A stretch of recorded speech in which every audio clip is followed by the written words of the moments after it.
Hey guys, this is Matt with Uprising Firearms. We have a new unboxing video to show today. Just want to do a quick little peek at what the shop's starting to look like. A couple people have been asking how things are going. We've been doing renovations here for the last couple months. It's taken a little time because I'm doing it all by myself with a little bit of help from some friends and customers and things like that. But generally everything is done all by myself, so it takes a little time, especially because we're on a budget. But here we go. Pretty cool looking shop. I'll probably make another video going over some of the details here. But let's take a look at the DSA Israeli light barrel FAL soldier grade. They call this the Hebrew Warhammer. It's got quite a long name, but it's cool. We did a video on the this officer's grade gun a couple months back when we got our order. It came out really nice. This is generally the exact same gun. There are some very minor differences in what comes with the gun and how the gun is actually finished, and we'll go over some of those details. But essentially the same thing. This soldier's grade is slightly less expensive, comes with a little different finish, but they're really cool. The light barrel Israeli guns were relatively hard to find before this large batch came into the country, parts kits wise, probably last 6 months ago.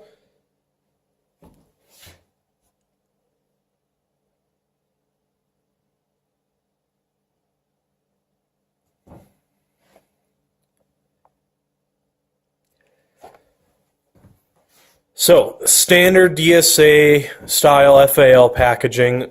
All of the guns that we've been getting from them in the last couple of years have been coming this way. Hard plastic case, foam inside, one magazine, slings vary everywhere from, super chintzy $5, $10 ones to slightly nicer ones like this one. Looks like leather or pleather style straps. This one's probably, a good $15, $20 sling. I've even gotten Magpul slings that are $40, $50 from them. So it just may be whatever they have on hand at the time, what they send you sling-wise. But they're always usable, and, it's great to get it. Most other companies don't give you anything, so I appreciate them adding that. The user manual is really nice. You could tell by the thickness it's not, again, a cheap reprint of an original manual. This one's really well done. So let's take a look at the manual real quick. So what's nice about the DSA manual that comes with their gun is it's not just a simple field strip manual. They actually show you how to take this thing apart the right way. The tools, the locations, how the stuff comes apart, because we all know that you can't just take apart a gun without the proper tools, at least not correctly, especially when it comes to the FAL. The buttstock tool, that's the big one to have. Those are a pain in the ass to get out without the right tool. So this is really nice to see a company go the little bit of extra effort to make a proper manual. Most of the time you get just utter garbage, reprinted or, photocopied manuals from the 40s, 50s, 60s that are so, faint you can't read the lettering even, just kind of like half-assed. This is really nicely done. And what it also does is it goes further and explains how to install some of their accessories that DSA sells. So that's nice. Really good job from DSA on that. So let's take a look at our magazine. So this magazine is the one that was supplied with the firearm. This one is also Israeli marked. Our soldier grade magazine was as well. The follower, floor plate, and spring were replaced by DSA just to rebuild the mag and make sure it functions properly. A lot of these magazines are now getting to be fairly old, so doing some maintenance on your magazines makes a lot of sense. I recommend replacing the springs on any old surplus magazine, just because you don't know the condition of it, how it was treated or stored. I get customers all the time that have malfunction issues, especially with semi-automatic firearms that are surplus or used, and say, oh, well, it doesn't work. Well, you know, they're using magazines that are 50, 60 years old that were either completely coated in Cosmoline on the inside or rusted, or the springs are completely shot. So you have to take care of your magazines. That's almost as important, or if not more important than sometimes the firearm, because if the magazine doesn't work, you're stuck. So doing some basic maintenance. Wolf Springs makes great products. DSA sells these. Arizona Response Systems sells parts for mags as well. I'd recommend getting stuff from any of those guys. They'll take care of you. So standard 20-round steel magazine, nothing fancy, nothing special. It is Israeli mark, which is cool. Although they're all over the surplus market. We have been seeing prices on Israeli mags really starting to go up a lot. You know, 4 or 5 years ago, I would not pay over $10 for a single magazine, no matter the condition, for an FAL. Now, I think if you can get them for 15 to 20 bucks, I'd grab them all day long. We have seen a bit of a resurgence in the FAL rifle, especially with cool models like this starting to be coming out. The demand is only going to go up, especially as the parts and the parts kits start drying up. I'd grab them while you can.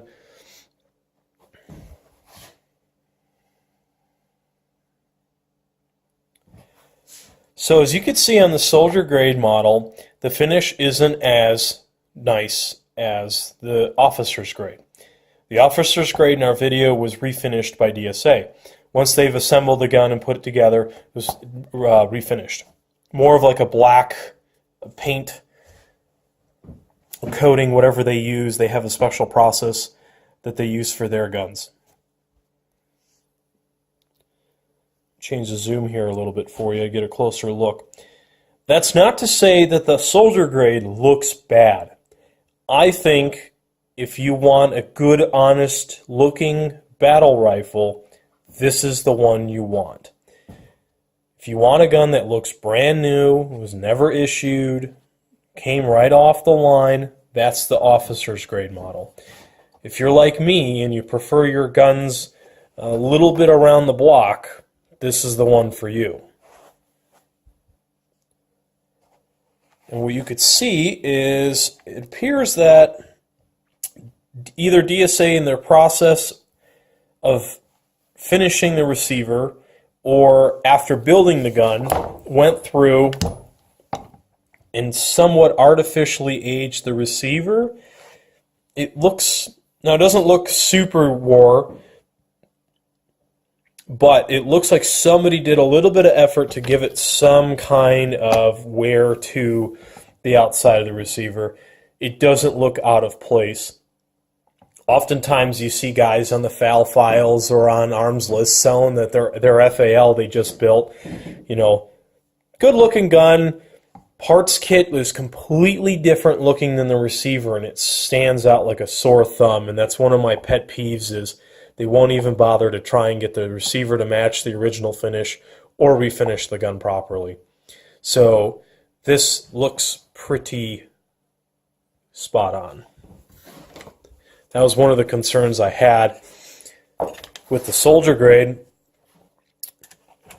was that the receiver would look kind of funky on this parts kit. But honestly, it doesn't look out of place. It looks like it belongs on there. And with some use and time, I think it'll kind of wear in there even more evenly.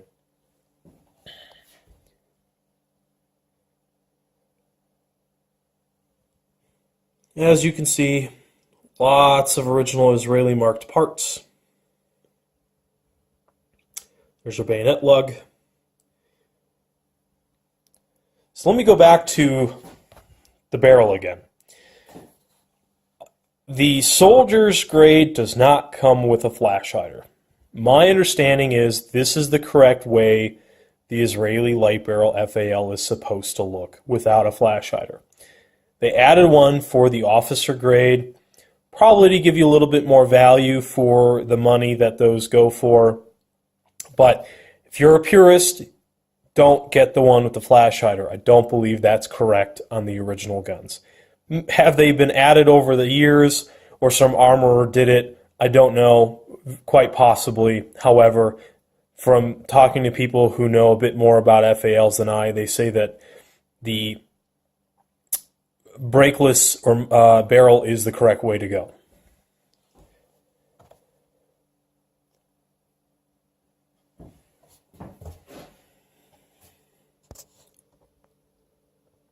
So you can see real nice engraving.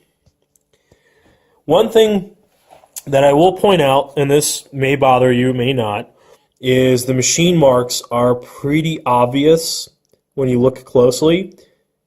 You can see all the little swirl marks left by the end mill.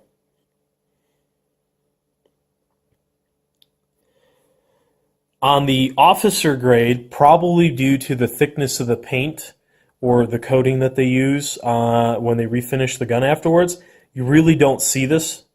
At least on the couple that we've gotten, you don't see it. On this one, it's a little more obvious. Again, this is a military production firearm, or at least a copy of one. This normally would have been visible on the real ones, more than likely.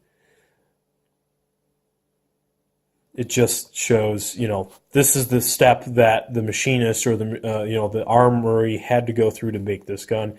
Kind of gives it some character. I don't mind it whatsoever. I know some people can be picky and don't want that, so that's something to keep in mind.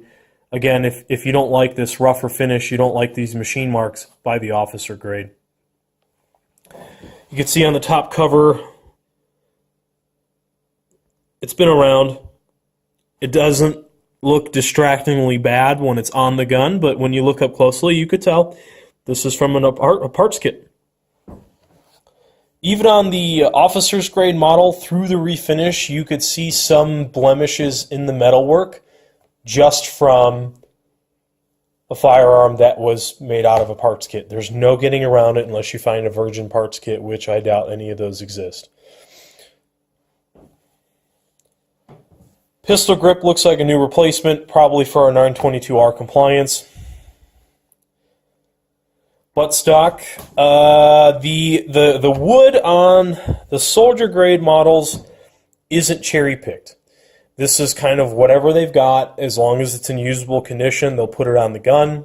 The officer's grade, they pick through the nicer sets and they build those guns to that grade, which makes sense. If you're going to try and refinish a gun, you got to pick a nicer kit to start off with, and they should have nicer wood too. So the only negative detraction I can give any of these FALs is that they do come with cracks. The other one we sold to a local customer of ours also had a crack. Same exact space. So let's take a look on the other side. And yep, it's cracked there as well. So I don't see this being a super high stress point. I don't know why these stocks want to crack here. There's a good possibility that when you store a rifle vertically, especially barrel up, that the oils and any of the preservatives that might be in it tend to, with gravity, come back here. And if they saturate and soak into the wood, they may cause it to crack when you start to use it. That's actually why I like to store a lot of my firearms muzzled down. So that's one negative thing, and the only negative thing I could really say about these rifles is that, again, used military parts kits, this is going to happen. Don't be surprised. You may get lucky and get a crackless stock. However, something like this isn't going to really affect the function, and if that crack got any worse, that's very repairable. Or just go find yourself an NOS stock set. I have seen heavy barrel stock sets that look brand new. Light barrel ones I've never really shopped around for. I kind of think you'll be able to find something nicer if this really bothers you. Or get yourself an officer's grade that will have nicer wood. The other thing with the officer's grade rifle is they come with an additional stock set. They come with black plastic, polymer, whatever you call it, handguards and buttstock. So you can swap it back and forth. What my customer decided to do is he had an older stock set from a different FAL. He's going to pull his wood off of there, keep that separate, and when he goes to display it on the wall or when he's done shooting it for eternity, he's going to put the wood back on it. But when he takes it to the range, drops it, bumps it, he's not worried about scratching the plastic stock set. He's going to put that one on there. So that's kind of the nice thing with the officer's grade is they do come with that other stock set. So again, yeah, it looks kind of bad, but that's easily repairable. I don't think it's going to get much worse. We took that other rifle that we sold out over the Memorial Day weekend. We had a machine gun shoot. That customer brought out that rifle, and he absolutely punished that gun. He was not nice to it, not gentle to it. He's kind of the same frame of mind that I am. If you buy a new gun, it needs to run, and it needs to run well, no matter how much abuse you throw at it. Otherwise, it ain't worth keeping. And I'll tell you right now, the DSA FAL light barrel took everything we threw at it. Crappy ammo, steel-cased ammo. We did take the gun apart and clean it before we started doing that. Basic maintenance, you know, that's abusing a gun differently. But under nice, clean, normal conditions with, you know, the dirt and grime that comes with shooting it a lot, it went through everything without a problem.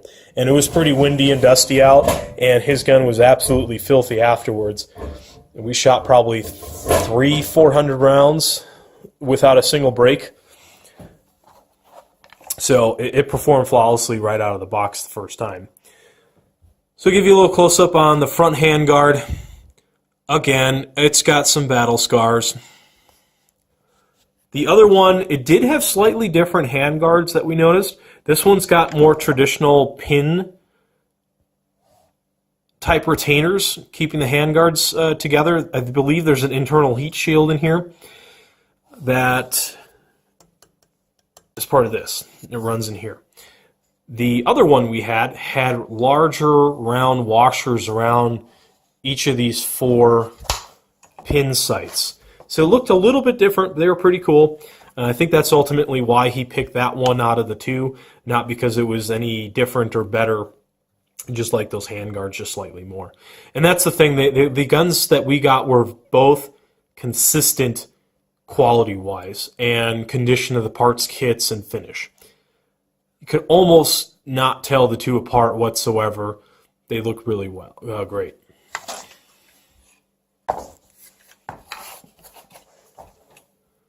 And again, some more of the buttstock. And again, the nice thing, DSA, this was a brilliant idea to put all of your identification, serial number stuff on the inside of the mag well. I wish you guys started doing this a very long time ago. This just makes the gun so much cleaner. So we've got our Israeli lower with the markings, the Israeli style selector lever. This is the correct style forward assist charging handle.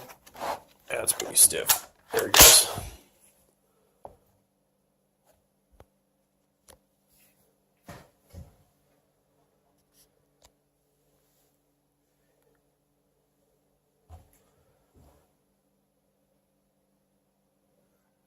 So I'm going to play a short little video of us shooting the firearm. Not this one. This one's for sale. This one's brand new. We won't shoot this one. But the one that the customer picked up that we took out on Memorial Day weekend. We're gonna kind of just do a quick little video showing you shooting. It ran great during the range trip. I couldn't have been more satisfied. Hey guys, this is Matt with Uprising Firearms. We're going to go ahead and shoot the DSA Israeli light barrel FAL. This is the soldier grade model. We've been shooting some brass case out of it. Other than the first couple rounds out of the first mag, giving us a little bit of trouble, it's ran flawlessly for about 60-70 rounds. I think it just needed a little bit of break-in. Oil it up real nice and tight, well when you first get it, and it shoots wonderfully. So I'm going to try some steel case ammo in it and see how it runs.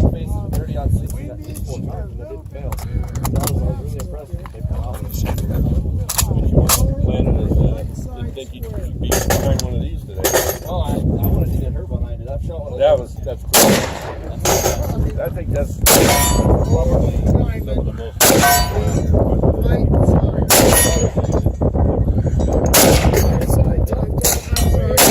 Oh, there it goes. Done. Right there. Boy, just hanging out right there.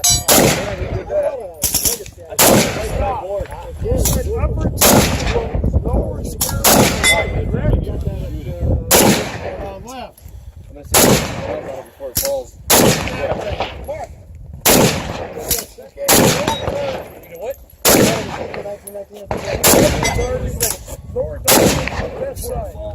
Okay, guys, so just to go over that range video,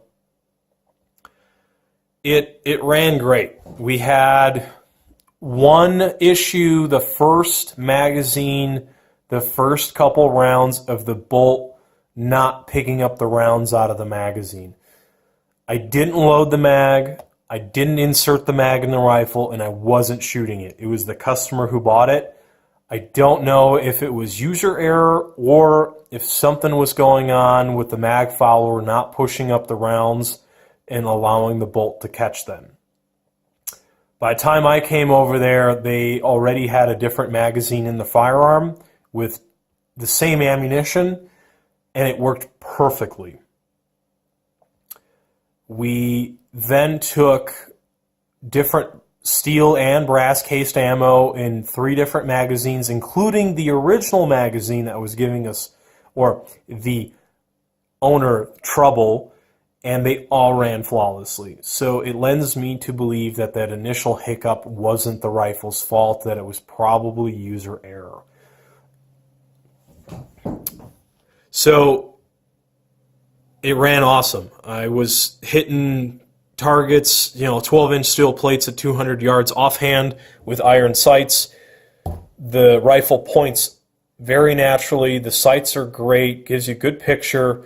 Now the front blade is a little wider, but again, this isn't a fine precision target shooting gun. It's a battle rifle, so that's what you expect to see on there.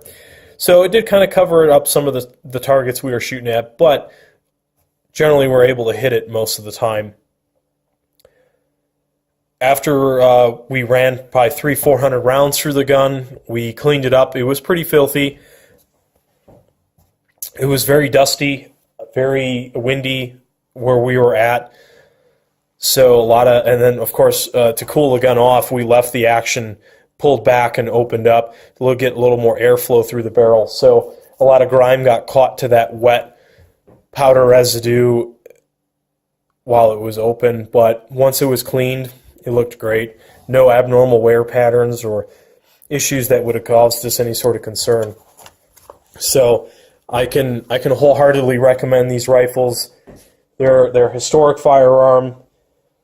As far as actually taking it out to the range and shooting, they're great.